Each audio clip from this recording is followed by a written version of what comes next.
You're watching PTV.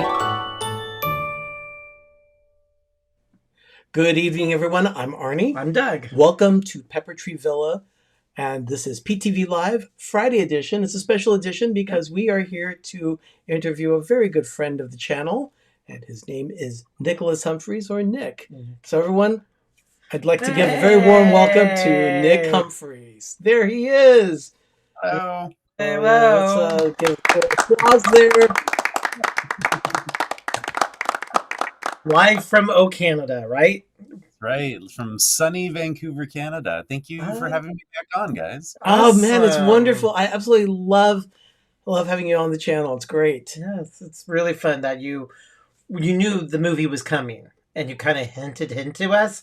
So when it came out, it was like the conversation. So we really appreciate you, wanting to keep this going in this relationship because we love promotion and we love Hallmark so much. We do. And yes, everybody, we do have our fabulous Christmas tree. We're getting our village of 33 and a half Christmas trees up. So that is wild. It's a whole forest. Yes. How do you get lost on the way to the bathroom? Well, we do have one to entertain us when we're in the bathroom. So lovely. It's like, I didn't know we had that snowman ornament on that. Or the snowmen are staring at us when we're on the bathroom. Yeah. Now, the thing is, I'm going to encourage everyone in the chat. There are a lot of people here tonight, so I'd like to welcome everyone. Thank you so much for being here. If you have any questions for us or for Nick, please go ahead and drop them there in the comments. Please start your question with a Q and colon, and it looks like that. So if you can do that, that really isolates it so I can see what we're looking for when I search. If their comments are going so fast that I can go back and search for questions. So that makes it a lot easier. So we're going to be interviewing about a movie you just did. So Nick, can you kind of tell us a little bit about the movie and just a little bit what we should be expecting? Because it's going to premiere on Hallmark Movies and Mysteries next Friday. Yes, September 29th. Yes. Mystery Island is it's a murder mystery about a police psychiatrist whose very wealthy friend takes her along to one of her favorite places, which is this escape for the very wealthy, where they have pretend murder mysteries that they have to solve. And so she joins her friend, and real bodies start showing up, and they have to solve the real mystery. It's a ton of fun. Really, really great script. First time I read it, I was just like, this is kind of next level. Like, I was very excited to tackle it. The cast is amazing. Also got to go down to Panama to shoot it at this beautiful mansion that I'm told the Obamas stay there when they're in Panama.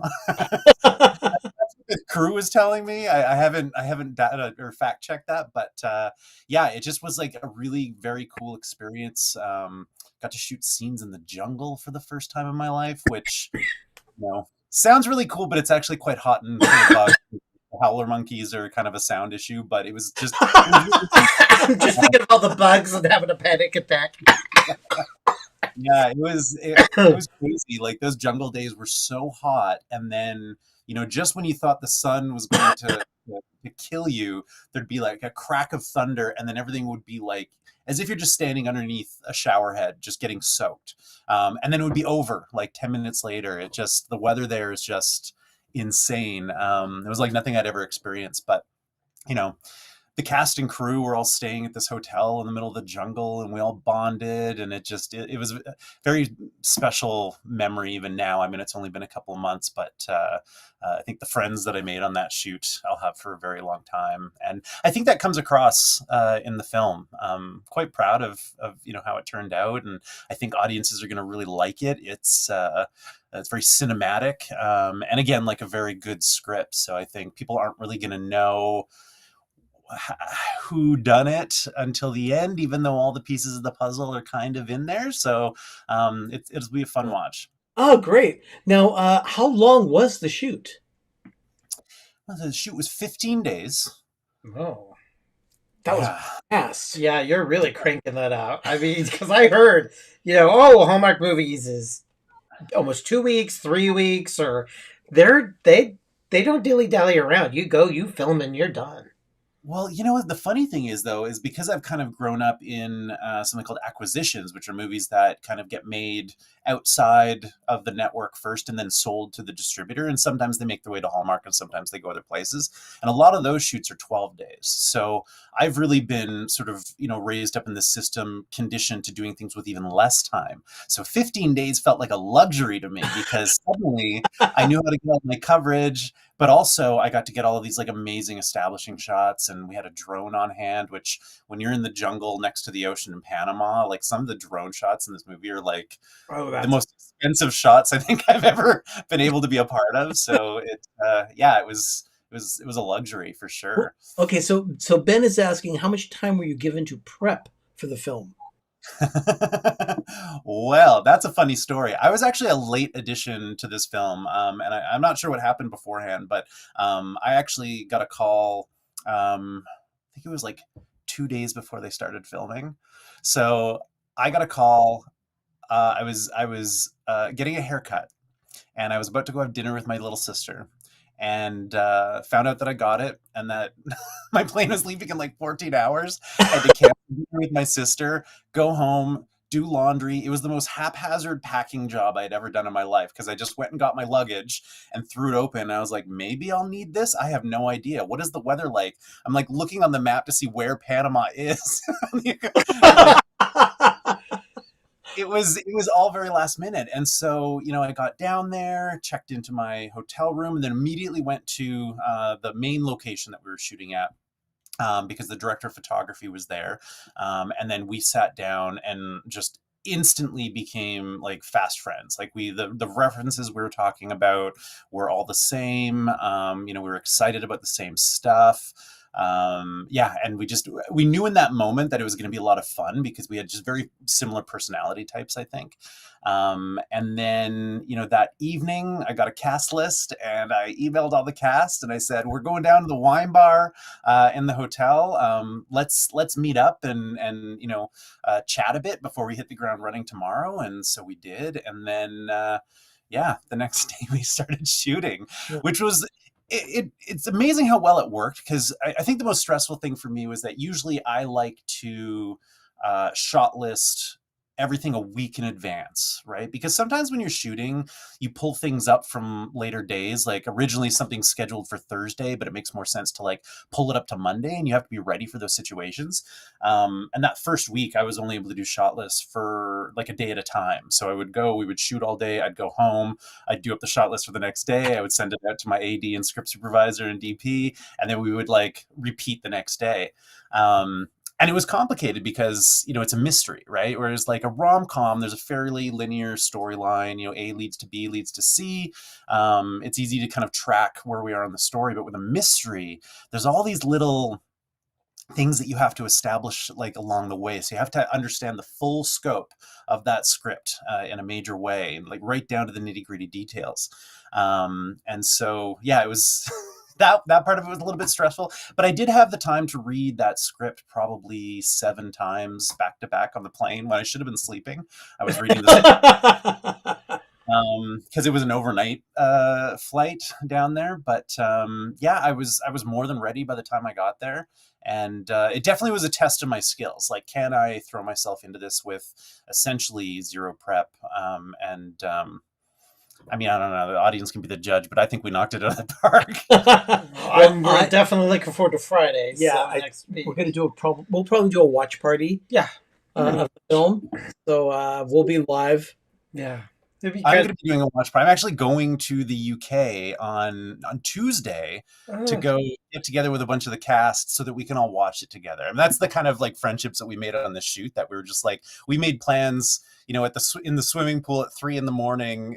In Panama, that like when it comes out, we're all going to be in the same room. And not everybody can make it, but there's going to be a big chunk of us that are there watching it together, which is going to be really nice. And I was able to get a couple meetings going with some producers over there while I'm there, just to, make it a business trip. Where's the file? Yeah. So it's gonna be nice. It's gonna be really great to see everybody again. One of the cast members, Caroline, who I just fell in love with on that shoot, she's going to be in the musical Rebecca in London while we're there. So I'm gonna get to go see her Is on that stage. based on the Hitchcock film? It is, yeah. Oh, And she has an incredible voice, which we found out when we were there because there was a couple of like bars at the hotel that we would sort of gather in at the end of the day and then talk about, how the day went and get all excited about what we were making. But I think Thursday nights was karaoke night. And then at one point, Kara got up and sang Never Enough from The Greatest Showman and just shut the place down. People oh. were crying. It was like she's got an incredible voice. So I'm very excited to see her in this musical live because I think it's going to be like, a spiritual experience. Oh, I'm sure it will be. Now, did you? I know we have some questions, but I just have something that's coming out to me. Did you work with any of these actors before, or this all you're new with all of them? Everybody was new. There was one producer that I had worked with before on two movies. Garrett Van Dusen. I had done The Shell Collector, which was a book adaptation, and then Trap House, which was like a thriller for Tubi. We had done two movies together, so he was a familiar face. And then I was happy to find out on the way down that the costume designer and I had done like four movies together here in Vancouver. So she was a familiar face, but everybody else was brand new. And yeah, that we had like it was sort of half and half. It was like half UK cast, half local Panamanian cast, and then we had one American in Charlie Weber, who I was very excited to work with because I'm a big Buffy the Vampire Slayer fan, and he was a big character in season 5. And so I had to tell him the moment I met him, I was like, I have to get this out of the way right away. I'm like, I'm a huge fan of Buffy, and he was like more than happy to just sit down and tell me about the whole experience. Like it was a very cool thing. And obviously Elizabeth Henstridge is a legend, and she's also a director. Which when I I was looking her up, I was just like, oh man, I'm working with like a lead actor who's also a director, and this could go a lot of ways. But she's so lovely. We had such a blast working together, so funny. And her directing skills actually came in really handy for me because we would be blocking a scene, and the other actor in the scene might like go from their mark to a new mark, and I would hear her like whisper in the ear like, why don't you take my mark and I'll take yours, right? And by doing that, it's less camera setups, which saves us time, which gets us more coverage, Oh, right? good. Which was something that I would have asked for, except she was kind of like doing it and getting them to be a It's part of it, and it just saving me time. Like it just such a pro. And so after that, now I'd be like, definitely cast an actor who also directs, because they're going to understand the things that the challenges that you're facing as a director. Now I know uh, for me, she plays this character named Jessica in the film Christmas at the Plaza. It's one of my absolute We favorite watch Christmas about films. So 6 to 8 times a year. I'm really excited to see her in another role on Hallmark. So really looking forward to it. There was a quote in that movie. It's like, Jessica. No, no, this is your problem, Jessica. You need to fix it. And we do it every time. We stop it, play, rewind it, play, rewind it, play, rewind. And It's the line is delivered by Julia Duffy, who played Stephanie Vanderkellen on the show Newhart. So that was, nice. Yeah, But yeah, watch but- the Plaza, but and she's she's one of my excellent, favorites. and she's with Ryan Pavey. So I'm really looking forward to seeing Yeah. her in Mystery Island. Yeah, I went back when I got back, and I've had a bit of time on my hands this summer. I went and finally watched Agents of Shield and just like ate it up, and yeah, she's such a fun character in that too. It's neat to see like because I hadn't watched the show before I'd worked with her, and it was probably a good thing, because if I had watched Agents of Shield and then worked with her, I probably would have been a little bit nervous, because when you see someone on in a series that you love for the first time and then have to collaborate with them, it can be a little bit intimidating, right? So, but then it's kind of infinitely more fun when you have a friendship with someone and then get to see them on a series like that. It is really nice experience. Yeah, absolutely. Now, Richard, the Orlando guy, has asked, how much of a transition was it for you to make a mystery film rather than your normal forte of horror and suspense? Well, you know what? Funnily enough, there was a lot of things about Mystery Island that they're different genres, but there was a number of things that I was able to take from my very first feature that I did, back over a decade ago. Was it 15 years ago, something like that? Which was a kind of murder mystery in the woods, but like in a cabin in the woods. So it was primarily one location, a group of friends. People start dropping one by one, and there was sort of techniques that I had learned in that experience that I was able to bring to Mystery Island, like things down to like someone running and tripping on a route, in the forest in Death Do Us Part. Well, now I have a scene where someone's running and tripping on a route in the jungle, and I know how to shoot this and make it realistic because I've already done this, right? So there was like skills that kind of transferred over. Yeah, I don't know. It was like, I felt like doing a mystery kind of took bits of my rom-com experience and my horror experience and blended it together in a lot of ways. So yeah, I think it kind of blended in a really organic way. Oh, that's fantastic. Another one of our villagers here, Paul Eichenlaub, has asked, how was the weather for shooting in the jungle? That's a good question. Well, we Thank kind you, of Paul. just kind of answered that. It would rain, thunder, rain, humid, bugs, rain. There, like I'm from Canada, where it's like, and especially in Vancouver, like it doesn't get too cold in Vancouver, right? I think, we have one snowstorm a year. The summer, I think, as hot as it usually gets, it's in the high, I don't know how to translate this to American, but the high 20s, low 30s.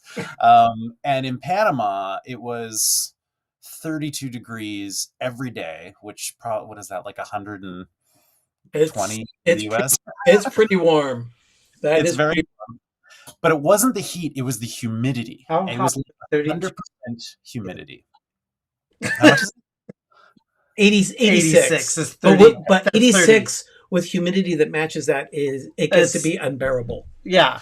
And this is the thing, and I was they really took care of me when I was there. Like the production company, there's a company called 40 Grados, which they just organized this thing. I was in a very nice hotel, with a view of the jungle and air conditioning, and it just was like, it was really nice in that room. And then it would be time to go to work, and I'd be like, okay, let's go. And it would be, maybe 7 o'clock in the morning, and I would go down to the lobby. And as I would, like, the elevator was going down, my glasses would start to steam up. And then you get into the lobby, and the glass doors would open, and you could almost see the wall of humidity come through from outside, and it hit you. Like, you could feel it hit you, and you're just like, here we go. And we would go out into it, and we would sit in it for 12 hours a day. There was fair amount of mosquitoes, so we were also covered in like bug stuff. Someone got me this really good, I can't remember what it's called, but it was like an organic sort of bug. It wasn't a spray, it was like a lotion, and it did a really good job. It didn't have all the nasty chemicals of the bug spray, but it made your skin hot, or my skin hot, so it kind of increased the heat of things. Yeah, just these rolling like these tropical storms that would come in would be like, blue skies, searing heat, and then 15 minutes later, the ground is shaking because the thunder is so close.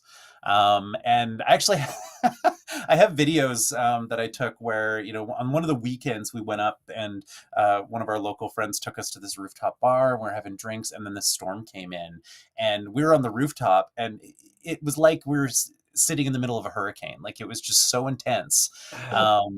And just the sky, like, I have so much lightning footage because it was so frequent. It was like every 2 seconds the sky would light up in a different place. We don't get a lot of No, lightning we and don't. thunder here.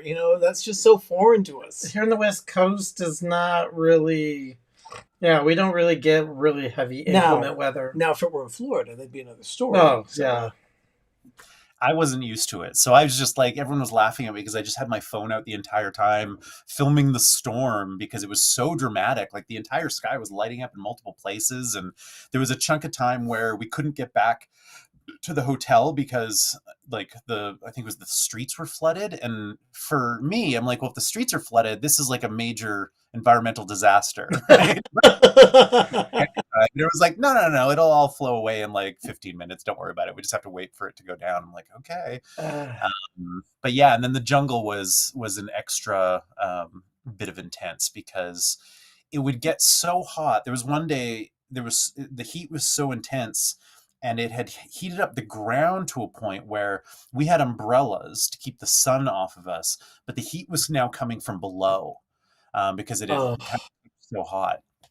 And when we got into the deeper areas of the jungle, like, you had to watch where you stepped, because it would just all look like, greenery and stuff, but there'd be these like ant pathways where they were like, carrying things from point A to point B by the thousands. And if you didn't look where you were stepping, you could just step right on top of it. And I didn't want to find out what an ant bite in Panama felt like.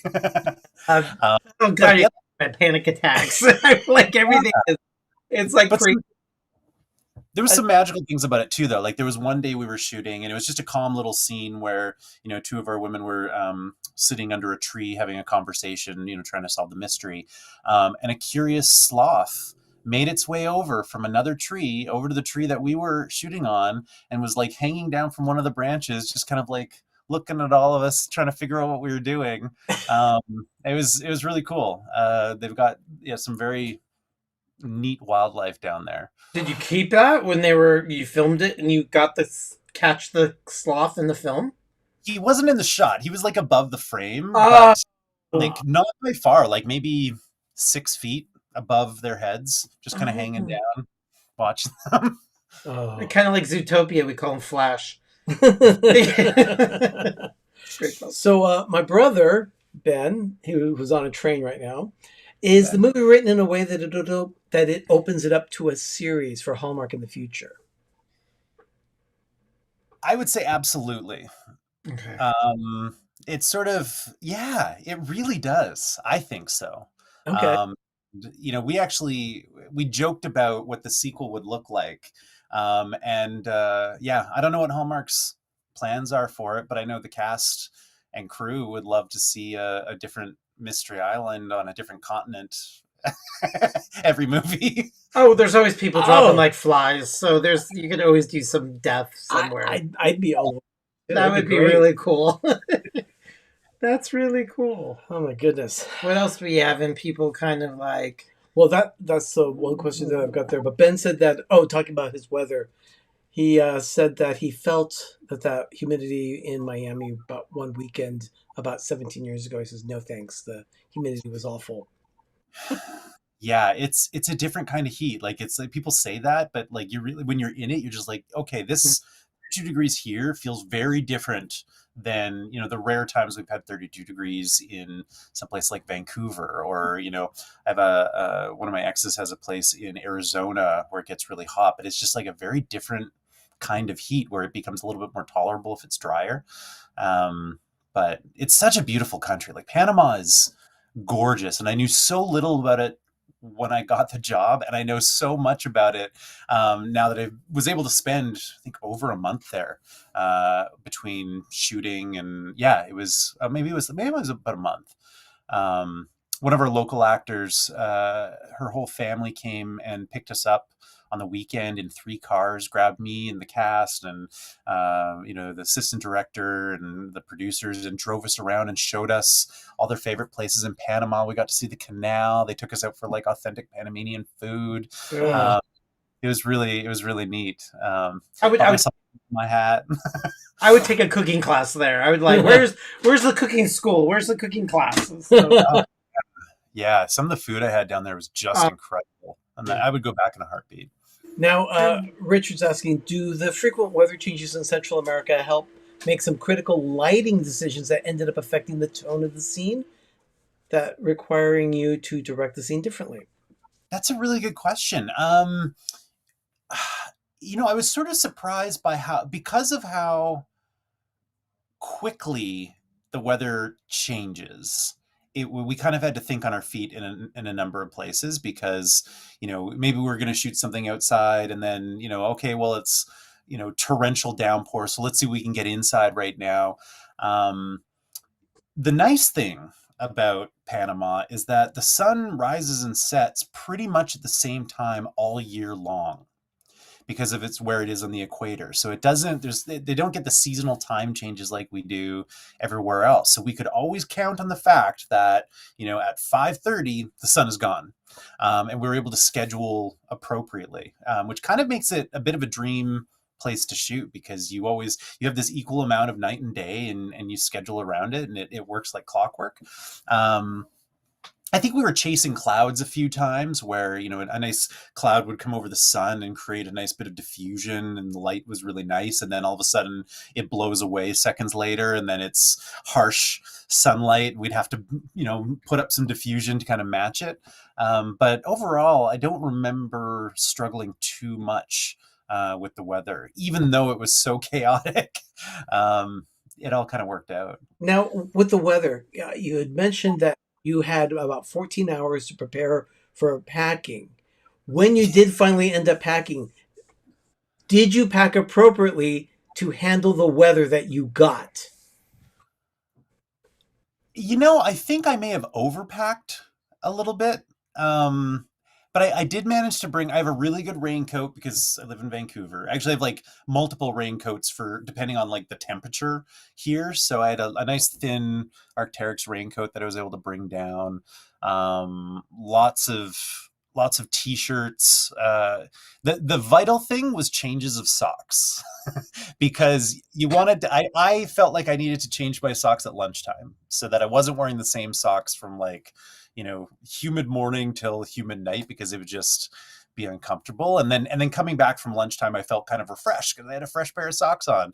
But that meant that I went through them a little bit quicker. Luckily, they had this great service there. There was actually a production office in the hotel where I was able to kind of put everything in a big bag and drop it off in the morning. And then the next morning they'd have it waiting for me all like freshly laundered and folded and everything. So I never ran out of clothes. That's wonderful. Yeah, it was really handy. I was a little bit worried about that because I've done other movies where I've had to stay in a hotel, and on the weekends I'd have to go find a laundromat, and either do it myself or drop it off or pick it off myself, because to have the like laundry service do it at a hotel, I haven't seen a place where it's like one piece, a t-shirt is $5, right, to get clean. So it's not an option when you have a bag full of stuff. So it was really nice that they had had that service for us. Now, when I think of mystery movie, I think of almost the whole thing is done at nighttime because, mystery and murder is always at nighttime. Is this a daytime film, or is there anything done at night? It's pretty split. I mean, it's more daytime than anything. Obviously, the death or deaths, I'm not going to give too much away there, occur in the evening. See, I told you everything happens at nighttime. In the cloak of night. But the solving of the mystery, there's quite a bit of daytime, stuff going on there. So it was pretty balanced, which was great because again, it's like we kind of had, this nice little equality of day and night to work with. Yeah, the trick was, when you're shooting in such a beautiful place and you want to show it. So strategically, we were shooting down by the water at night. We'd have to shoot everything toward the water while the sun, there's like this, little period of, I guess it would be, magic hour if it hadn't been overcast. It's sort of like after the sun passes the horizon, I guess twilight would be the best way to put it. And we would shoot that then, and it would be quite bright. And then we would bring it down in post to match the other shots, because if we were facing the water, then we could see it all without having to light the entire ocean. Right. And so we would get that part done, shoot until there was no light left, and then we would cover the rest of the scene, and we would pop lights up, so that lights were bouncing off the trees and things like that, and the sand, and it was a bit stressful because it's like it's a limited time offer to get those shots, but we got it. Now, what else you mentioned that it's split between day and night. Ben is asking, what was the time split between indoor and outdoor shooting? Oh, good question. A lot of indoor, because this house, I don't even know how to describe this house. It was probably I mean, just like the coolest house I'd ever been in. It was massive, and it was kind of both indoor, outdoor. I think the, you know, genius architect millionaire that built the place really wanted to kind of honor Panama, and so like there's a pool that kind of that is sort of like this infinity pool that goes outside, but then there's also this, I don't know how to describe it, like a big lobby area, like the big main area of the house had this like essentially a lake inside of it with like these little steps that you had to step across to get from, you know, one side of the house to the other. And you know, there was like trees growing inside, so it kind of, even when we were inside, it kind of felt like we were outside. And then all the bedrooms were just amazing. Like I was staying in a very nice hotel, and I was just like, can I stay here? Like, can I we've wrapped this bedroom. No, we're not shooting here anymore. Can I just move in for the rest of the shoot?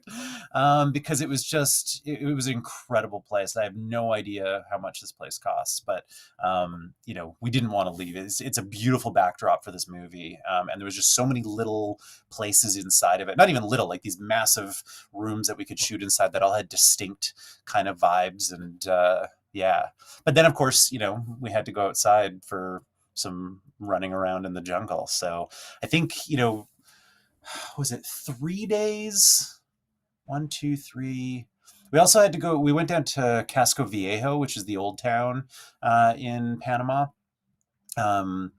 which oddly doubles for London, because we had a couple of scenes at the beginning of the movie where before Elizabeth's character goes to Mystery Island, and we had to find some apartments that could double as, you know, England. I think we pulled it off. Yeah, and then the jungle. So yeah, we got to see like quite a bit of Panama and shooting some really neat spots. Wonderful. Yeah, because I think Ben has that question I was going to Well, ask. no, well, too. Paul has Yeah. a question about this. What was the wildest thing that happened while shooting that we probably won't see on TV? Oh. Well, here's something, and I don't know if this made the final audio edit. It's something that you can listen for, but there is a sort of sunsetty boat scene where the police are arriving at the island, and the howler monkeys, which they were in the jungle making all this noise, and it sounded like there was armies of howler monkeys battling each other. And they make a terrifying sound. Like when the first time I heard it, I was like, that sounds like panthers or gorillas or some large animal. They're not actually that big or scary, but the sound they make is kind of alarming. And they were going nuts while we were shooting that scene. So I know I could hear it on the headphones, and I was wondering, I kept asking sound if we'd like gotten clean audio because the howler monkeys were going crazy. So I bet if you listen really closely, you might be able to get a bit of kind of howler monkey roar. I absolutely love that. Now, Ben is asking, did someone scout the film locations prior to the shoot? Or I'm wondering, was it going on while you were doing your shoot? No, everything had been sort of like selected and set up. Like all the prep was sort of done by the time I got there. So it was kind of like, where are we shooting? Just show me, and then I'll figure out how to shoot it. So yeah, a lot of stuff was taken care of by the time I got there, which is really nice. But I had to sort of go and look ahead at where we were shooting, because it's like, okay, this is the property. You know, where do I want to shoot this particular scene, right? And then I had to think about like, okay, yes, I like this room, but also, you know, we have all these other scenes that we have to shoot too. So it's just kind of the math of distributing everything properly. Yeah, so there was, but luckily because we were in that main location for most of it, I was able to do a lot of pre-planning as we were shooting, kind of thinking of like the next 2 weeks ahead while we were there shooting other things. Yeah, you can see Richard's asking a good question. He says, did the unpredictability of the climate end up being used as a force majeure in the story, affecting the protagonist's ability to uncover answers to the mystery? That's a really good question. That's a lot of stuff in there, Richard. I know what force majeure is, but it's just like really affecting the protagonist. Very cute. Yeah. No, it didn't. I think, we've kind of become masters of sort of hiding the elements on these movies. I mean, Lifelong Love is a good example of that. Like everywhere was encased in ice. Like there was blizzards going on outside, and I don't think you really get a sense of that from the film. It feels like a sunny, summer romance. So, yeah, there wasn't really a lot of. I don't think the elements stopped us from getting what we needed. We didn't have to like play it into it because if it was if the weather was inconsistent, well then we would just shoot away from the windows, right? So it's like we're not seeing it change. It almost did though when we were in the jungle, and I remember one of the occasions where we were racing against time. We didn't know the storm was coming, but we had to wrap one of our actors. It was like, I think it was like maybe our second last day of shooting. And it was that actor's final scene, and there was a stunt involved, and we were just kind of racing against time, and we did it. And the AD was like, that's a wrap on Fran. And then all of a sudden we heard the crack of the sky opening up, and then everybody had to grab all the and start running down the trail to get out of the jungle and underneath the tents. So it came close to, messing us up so that we didn't get everything we needed. But luckily we were able to get what we needed before the weather took a change. And then we just kind of hung out and brought lunch up early because we were all sitting under tents waiting for the rain to go away. And then, yeah, I changed my clothes and it was like, let's go into the second half of the day. And by then the rain stopped. When it's like Mystery Island, it could be done anywhere. I mean, and they picked Panama. I mean, come on, you could get the tropical Mystery Island anywhere. You can go to Hawaii. It's just there was a reason for picking Panama. I don't know what the choice was, except that, I mean, what I know from being there is that the film crews down there are incredible.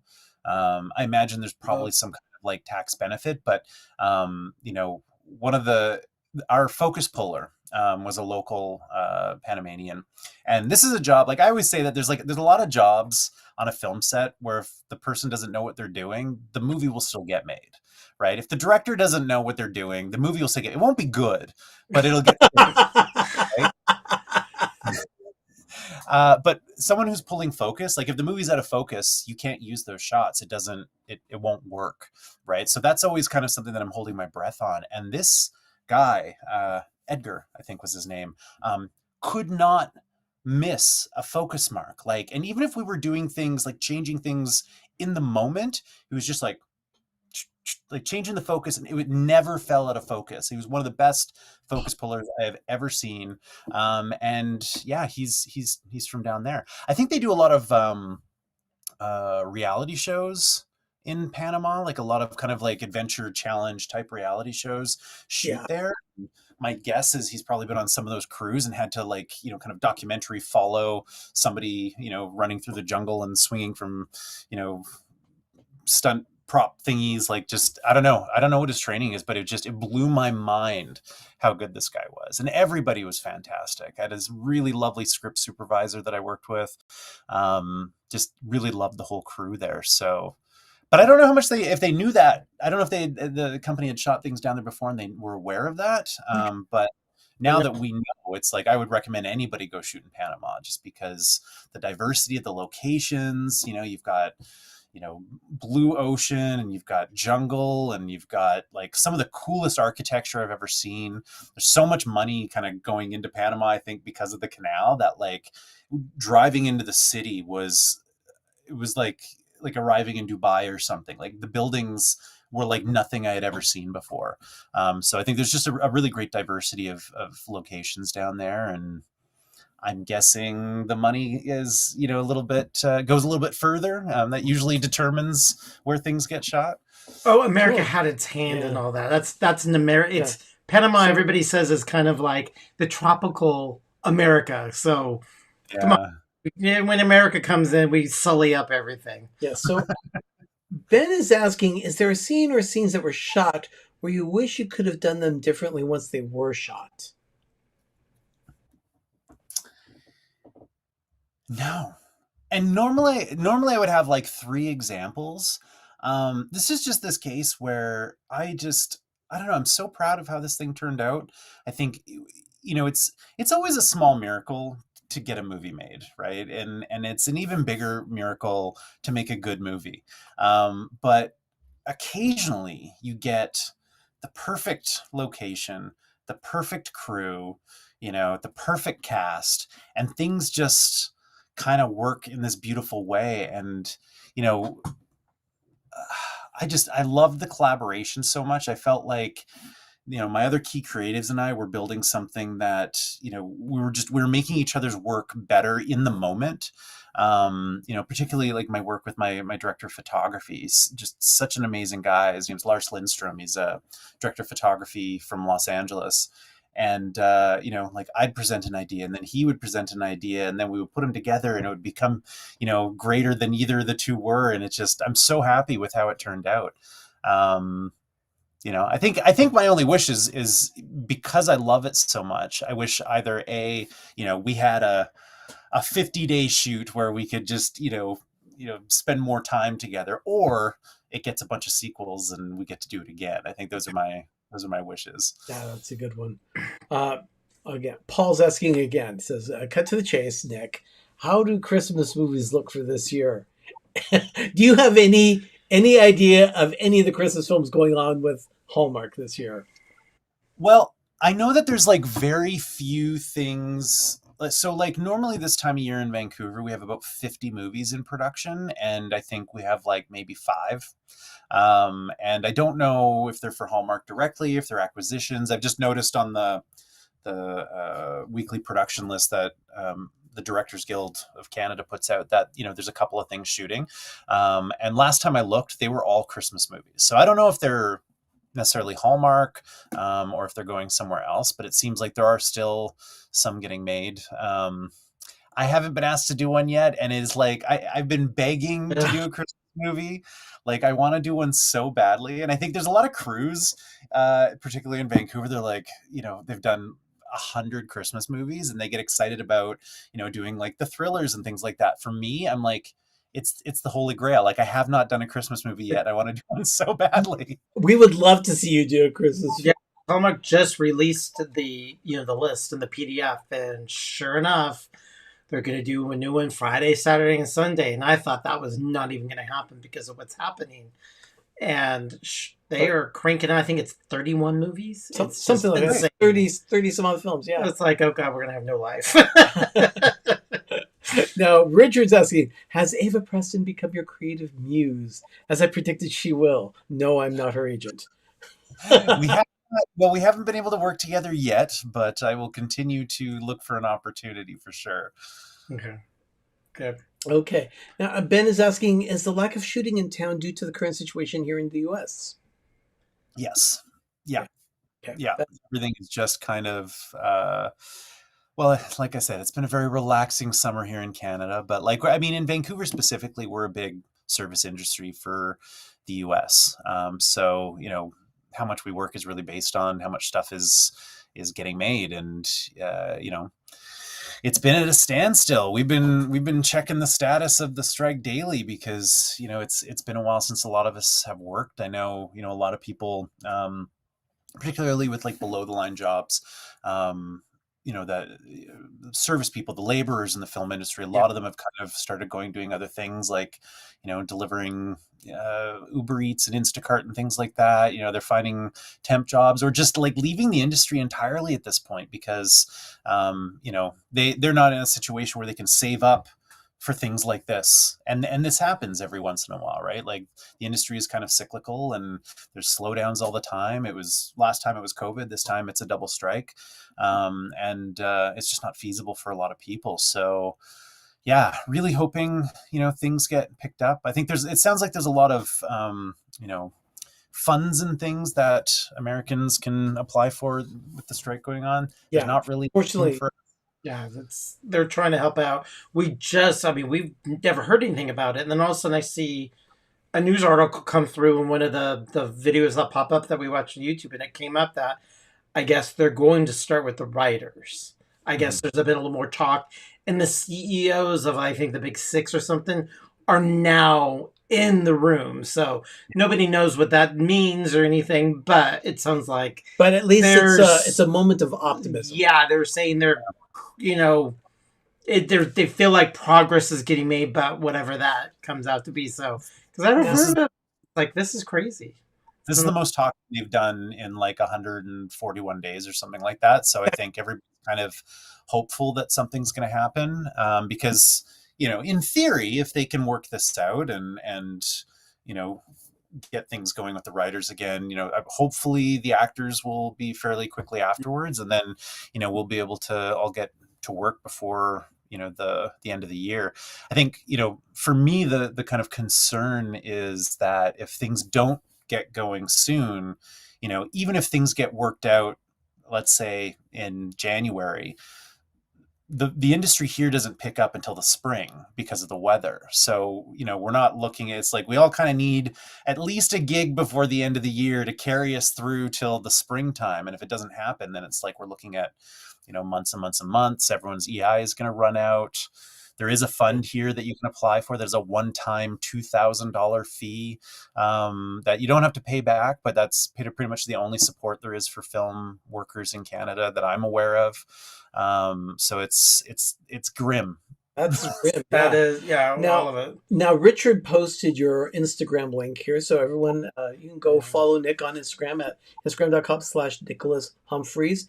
And I am sure he's following you because he's asking a question about how is your leg rehabilitation been going? Thank you. It's going very well. I have stopped. So I guess for people that aren't following me on Instagram, What I injured. happened? What happened? What Like I said, you happened? got an owie.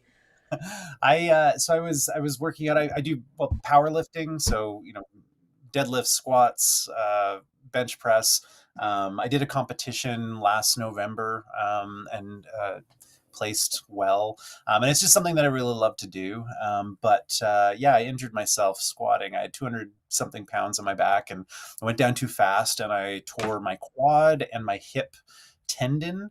Not badly. I think it was a grade 2 tear. So I had about 8 weeks of physiotherapy, a bunch of massage, and then I've been slowly getting back to it. But because the strike is actually, because it's like the strike has been going on so long, I've stopped with my training there, and I'm now doing Orange Theory. It's because it's a lot cheaper, and it's something else that I really enjoy.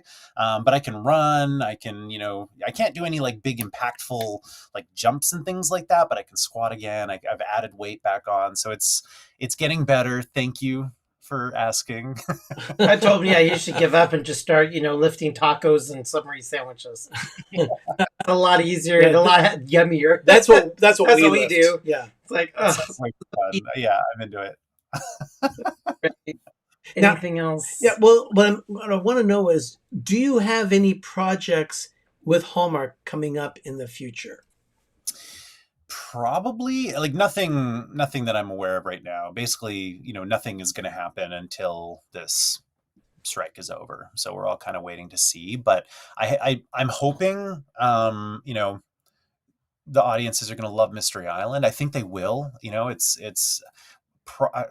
don't want to say poorly with the other movies that I've worked on, but it's the movie that I think I'm the most proud of so far. And so I think, the audiences are going to just feel that. And then I think hopefully Hallmark will see that. And then they'll be like, let's get Nic Humphries to do another mystery. Yeah, because the last time we had you on our show, you had just finished, and it was going to be premiering. That's A Lifelong Love. What was the reception of that? Have you heard any remarks about that film? The reviews. I think I was like following the tweets, kind of lurking in the shadows, following the tweets when it was broadcasting, and people were reacting to all the right things.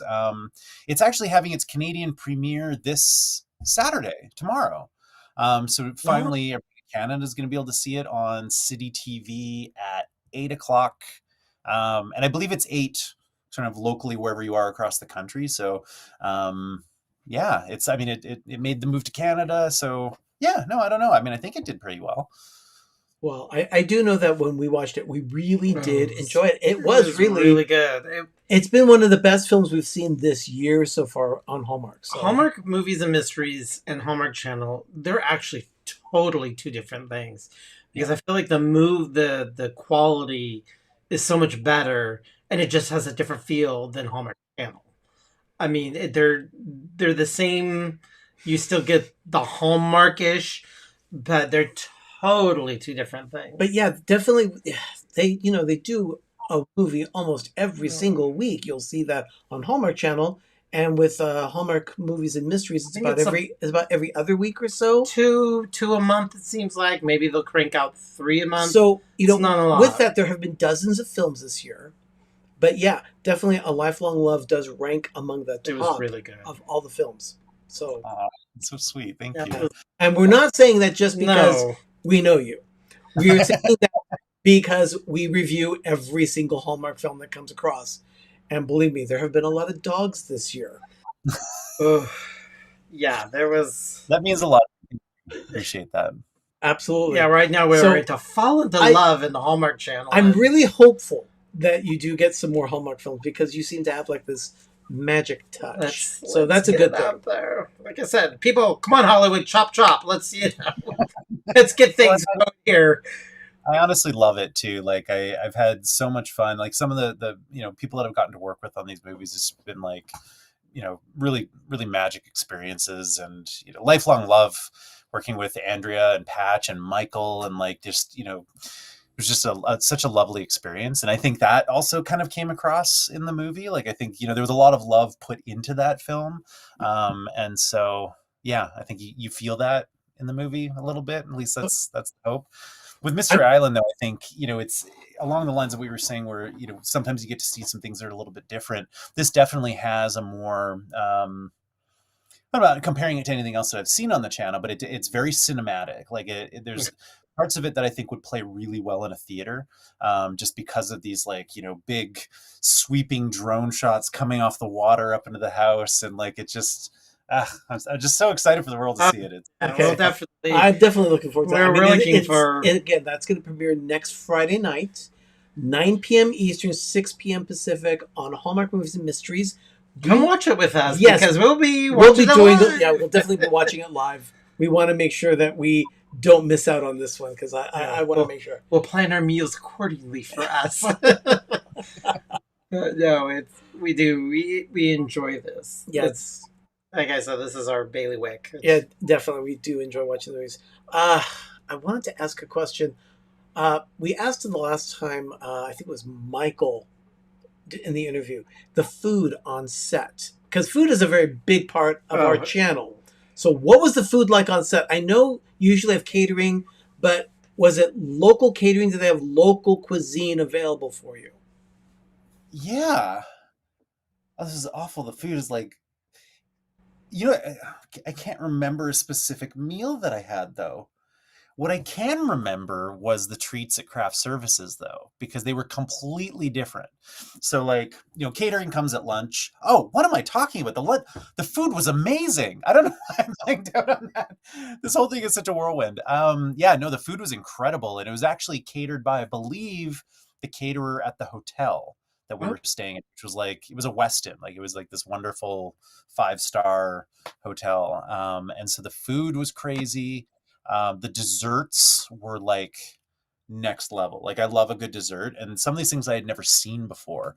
Really incredible food. And then the craft services had just like weird little treats that were standard fare in Panama that like I had never tried. So like if I had some time between setups, I'd go and just like shove things into my pockets, and they'd be like, what the heck is this little wafer thingy, and like different bits of dried fruit and plantains, and like, yeah, it was not chocolate covered bugs. There were no chocolate covered bugs. But if there was, I would have tried them. That's interesting. Okay. But you see, for me, a local cuisine like that type of thing would be like a tostone kind of thing, where they take the plantain, they double fry it, they fry it, smash it, then fry it again. Yes. I'll tell you, dynamite. I love plantains that way. Yes. I'll have to go through my picture. I know I took photos of like every meal I had because it was just, I wanted to remember it. What was my favorite thing I had? Oh, I should have gone back for it off here. But yeah. just, I mean, and I just love trying. I'm such a foodie, and I love trying new things, Absolutely. and going where it was just like, yeah, every day is something new. Like, let's go. I'll try everything. But also they had this thing set up where, because I'm also a breakfast guy, like I love a big breakfast, and then I cannot have lunch if I've had a good breakfast. And part of my accommodation while I was in Panama is that I got to go to the breakfast buffet every morning and just go in, fill up my plate, all you can eat, and then leave. And the breakfast buffet at the hotel was insane. Like I would get up earlier. Let's say I had to be on set at 9. I would get up at like 6 so that I was down there before everyone else, and got like, the right as the food was coming out, and just get like 4 different kinds of juice. Like they had the green juice, and I'd get like the porridge. I swear, I don't know what they put into that porridge, but I think it was made with like condensed milk or something, because it was just really sweet and delicious. Eggs, and then just like piles of bacon. Like I would just load up on breakfast and be good for hours. Yeah, it Oh, was a good eating shoot for sure. Arnie's kind Oh, of yeah. sleeping on the wheel here. I've missed a couple of the questions here. So Ben had asked how many projects are in the works for you at this moment. A lot of like, I've been planting a lot of seeds with, like, during this time off, I've been kind of doing my best to reach out to producers that I hadn't reached out to before. I've really upped my presence over on like LinkedIn so that I can start building relationships with producers there. I've had a couple meetings, had a couple pitches. I'm meeting. I have a meeting when I'm in London next week, which is kind of exciting. Then I'm going to be in LA in November, so I'm going to have a couple meetings when I'm there, and just try and get things set up so that when things do come back, and they will, and I think it's going to be a bit of a tidal wave when things do open up, because there'll be a backlog of things that need to get made. I'll have done the homework in advance, but at this point, nothing much. Building a couple of pitches as well, things that I can pitch, but it's really just waiting for this strike to end before anything real happens. Well, we Yeah. still have that pitch with Tom and Sherry's marriage that you can Oh yeah, that you can use as a pitch for a Hallmark film. So we've got that one for you. I've blocked it. Now, Richard's asking, what was the color palette that you chose for the film? Is it muted? Is it dark? Is it like film noir or anything like that? Oh, I mean, it's quite vibrant and green and saturated. Like it feels very tropical. The ocean is very blue. The jungle is very green.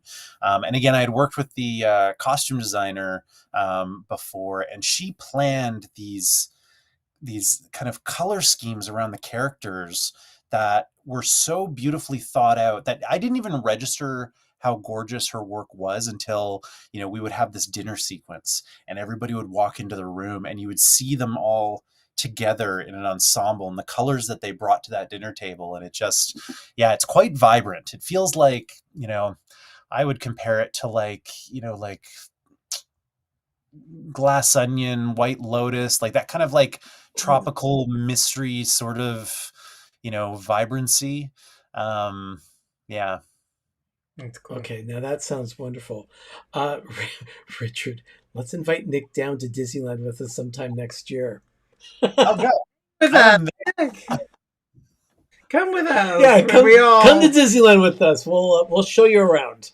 Oh my gosh, 100% I'm there. Any excuse I have to go to Disneyland, I'm there. I was actually thinking when I'm down in November, I was like, they're going to be in that between Halloween and Christmas, like Nightmare Before Christmas kind of moment at Disneyland Yeah. in November. It- And it- maybe Yes, Like, it's Nightmare Before definitely Christmas. November. Christmas starts around Veterans Day, about November 11th or so. So if you're anytime after that, it's Christmas mode at Disneyland. But Nightmare Before Christmas starts actually right after Labor Day. So it's all September, October, November, and December into the first part of January. And the overlay of the Haunted Mansion, people fly all from the world because it's so amazing. It's and pretty cool. popular. It's And very cool. I think they're on I their think second. about going to Disneyland Paris. So I'm going to London next week, and I might pop over to Paris for a couple of days. And I was like, well, there's a Disneyland Paris. And I haven't been to that one yet. So maybe I'll It's go to that. it's pretty. That hotel. Have I stayed at the Grand Californian? I don't think I have, and that's the one that I wanted to stay at. Sort of my favorite. It's pretty fancy. It's right there. I mean, It's very pretty cool. uncommon. So yeah, We'll talk off camera on that one. Yes. Definitely. Nic, I'd really like to thank you so much for spending this time with this us. was a treasure. I mean, we could just go on. And what else would you like to share with us that we should look forward to on Friday? Like, what was your favorite scene? So that we know when that comes on camera, we'll know, that's what Nic was talking about. I mean, honestly, I think the dinner scene that I mentioned earlier is when I think I realized that I had stopped breathing when I watched everybody walk into the room, because I was like, what is this movie we're making? This is so beautiful. And then, you know what I'll say? There's a surprise in, how do I say this without giving anything away? I had to create the illusion of a bunch of interconnected spaces for the cast to travel through that don't actually exist in the house. So, and make it seem like they were all connected when they're just like in completely different places, kind of made to look like one interconnected space. And you might know what I'm talking about when you see it, but it's kind of a big secret, so I can't spoil it, but just know that that would be cool. I'm like, shame on you, Richard, for asking that Richard's question. last question. Final question. Who done it? I can't tell you. Was it Mrs. Rose? It was the butler. The butler always did it. Yeah, it's the butler with the candlestick. Yeah, it was Mrs. Peacock in the library with the rope. Yeah. I always think it's a candlestick. Nic, it's been an absolute pleasure having you here on the show. We're going to do the next one, so keep us posted. I know you do. So, and hopefully when we find out when LA gets all their act together, maybe y'all can raise a toast and say, let's have some fun. So we'll probably maybe do that. Who knows? So yeah. It'll be good. Well, I'll pop in. I'm going to, of course, be in the UK when you guys are doing your show, but depending on what time it is, and if I have an internet connection where I am, I'll pop in and say hi. Okay, it'll probably start at 2 a.m. in the UK. Oh, yeah, you might be like, oh, screw that, you know. Maybe he'll be getting in from a wine bar or something like that. It's karaoke. That's wonderful. Oh, yeah, and a little that's a little inside joke here. He'll get to spill Diet Coke on Nic at Disneyland. Yeah, just to get really quick, we did spend time with Richard at Disneyland. And we were having a meal, and he decided to spill his Diet Coke all over my pants. He tipped it over, and I had Diet Coke pants. And I still call those, I'll wear my Diet Coke pants. It's a whole inside thing. So if you want to have fun with us at Disneyland, come with us. We're always a bowl full of... I'll put one of those rain ponchos on just in case it happens. At least it was Diet Coke didn't have any sugar, so I wouldn't be attracting ants because, you know, we'd be like sticky or anything. It was fun. So excellent. So we'll go ahead and close the show. Nic, stick around for afterward. We'll just talk with you just a little bit after we close the show. In the meantime, everyone, thank you so much for joining us tonight for this wonderful interview with director Nic Humphries. The film Mystery Island premieres next Friday night on Hallmark Movies and Mysteries, 9 p.m. Eastern, 6 p.m. Pacific on Friday, September 29th. Nic, a pleasure. Thank you so much. Everyone, have a magical evening. Have a great, big, beautiful tomorrow. We'll see you on Monday night on our regular show, 9:30 Eastern, 6:30 Pacific. Thanks, everyone. Bye. Good night.